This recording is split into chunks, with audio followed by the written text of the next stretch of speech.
Hello Capricorn, it's Jenny here and I'm ready with your March Tarotscope. I have a single card for you for the month of March.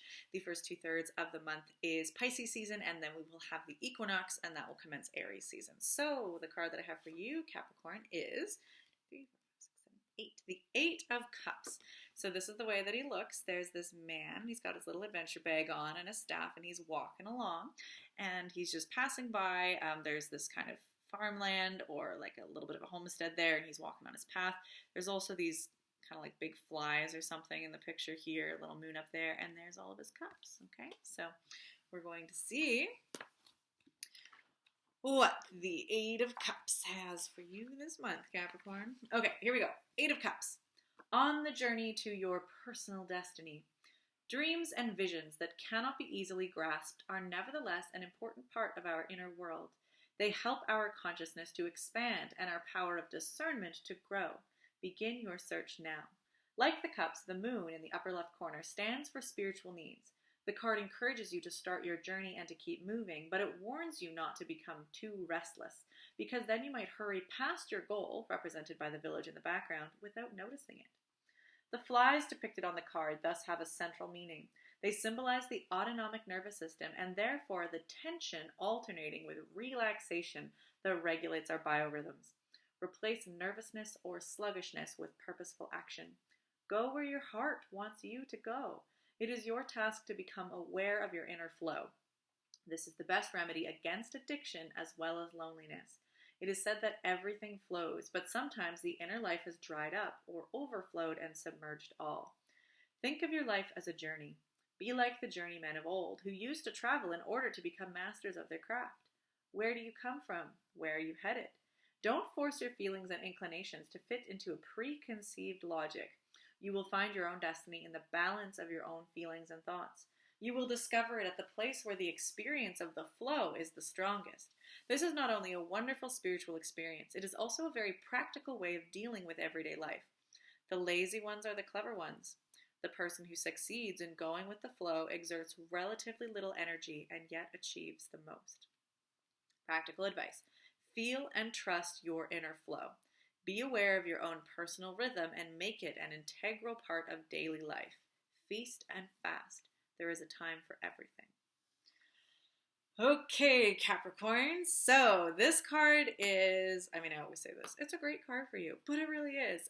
So this card is, it's really talking about being on a particular path, being on a particular journey of discovery, but really making sure that or the invitation is that journey is about the journey rather than a fixation on a specific predetermined goal or end goal, because you can be so focused on where you think you're supposed to go that you can miss all kinds of opportunities, or you can, if you have this idea of what your goal is supposed to look like, you might not be right that that's what it'll actually look like, and so you then might miss it if you're not kind of moving through things with a bit more of an open mind or a bit more balance.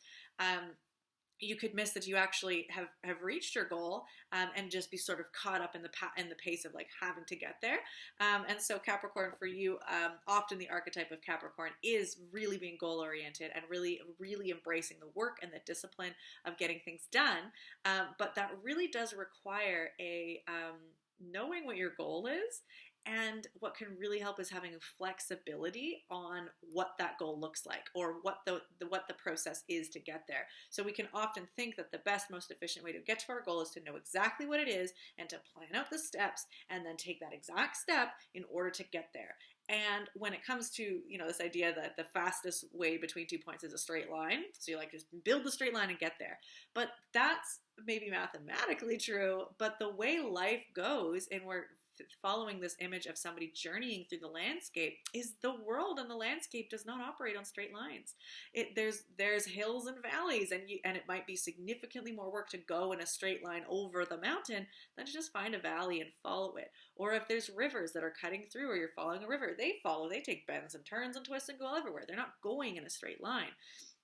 So the way that the world and the natural world works is that often if we're looking at progress and the speed of a journey being more based in flow rather than this linear path.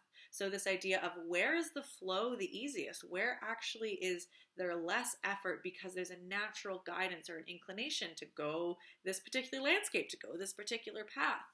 Then that allows you to have the flexibility to follow that landscape with a general idea of where you're going without being so rigidly attached to it has to look this way. I have to go through a straight line. If it's not hard, that means I'm not working hard. Like, that means I must be on the wrong path. This idea that barriers are a sign to being on the right path, as if everything in life has to be a challenge to be overcome. It's not necessarily the case. We can internalize a lot of weird ideas about that easy is bad or lazy, and that hard is a sign that we're doing something worthwhile, when there's plenty of things that are worthwhile. And it's actually more about timing, that sometimes the thing that shows you it's the most worthwhile path right now is that doors open up, that there is flow, that there is ease, that at another time to try to approach that project might have been way harder because you lack the skill or the resource or the time or the connections, whatever it is. So this card is really suggesting, actually, if you reorient your attitude towards barriers and flow, you can get so much more done with this flexibility of following the landscape, and then that allows you to sort of rest. This card talks about the autonomic state of contraction and relaxation, of work and rest, of tension and ease, and how a healthy body exists in that equilibrium of going in between those states. If it's always work, always tension, all the time, that's a key recipe for burnout, injury, exhaustion. So there's this invitation to honor the natural rhythm, autonomic rhythm of work, rest, tension, ease, and to see about finding the meandering path of flow in your life towards your goals that then allows you to get there in a way that is often faster because it is easier. So the whole phrase of slow is smooth and smooth is fast means we don't always have to punch our way through something that's hard, thinking that that's the most direct way. And yeah, that there's this different relationship and this different journey that then allows you not to just either get to where you're going so exhausted or to miss it entirely. So that's a lot about the card. How it's tying into this month is really even just that first phrase is dreams and visions are a huge part of our inner world and a huge part of guiding our journey. And Pisces season is the season of dreams. It's the season of vision. It's the season of stepping beyond our either the practical reality of what was tangibly physically here and the mental realm of what we know and what's rational and cognitive to this otherworldly state of vision, possibility, imagination, and then also that kind of cosmic, ethereal, that other state that isn't just this incarnate plane, but is that kind of ether from which we all come from and from which we return to, that contains this element of dream as well. So there's this encouragement that in March, in the first 2/3 of March, to really tap more into that dream, to be a little bit less focused into the practical and the details of how we're going to get there and what we're going to do, which can maybe be something you like to focus on, and to really think about visioning. All goals start with a vision.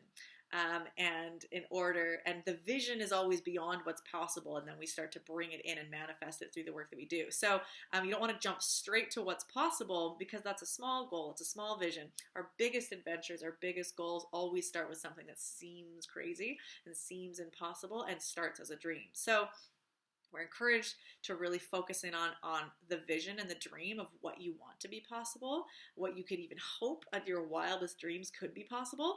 And then equinox, we start Aries season, and Aries season is like the classic starting a new journey. It's the beginning of a new energetic year. Pisces, the end of Pisces season, closes the last energetic year as the 12th sign of the zodiac. Aries initiates a new one. It's a new journey. New journey means you're a beginner. You don't have to have mastery. You don't necessarily know how you're going to get where you're going. There's this ease of not having to have it all together because it's all new.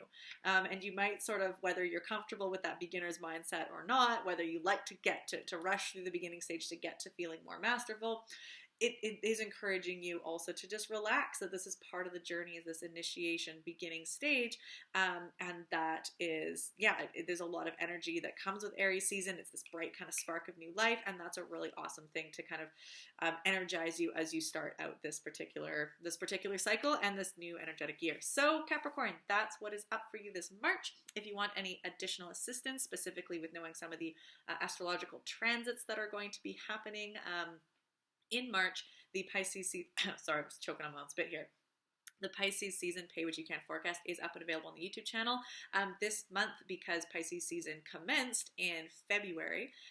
The donation, the Pay What You Can link, is not to me. It's going to be an organization in support of Black History Month. So I would love it if you would donate generously there. The link will be there in the description section of the video. So I appreciate Pay What You Can going towards that resource and organization this month instead of to me. And yeah, just do check out that resource. It'll be super helpful for you for this March, and I will see you next month. Take care, Capricorn.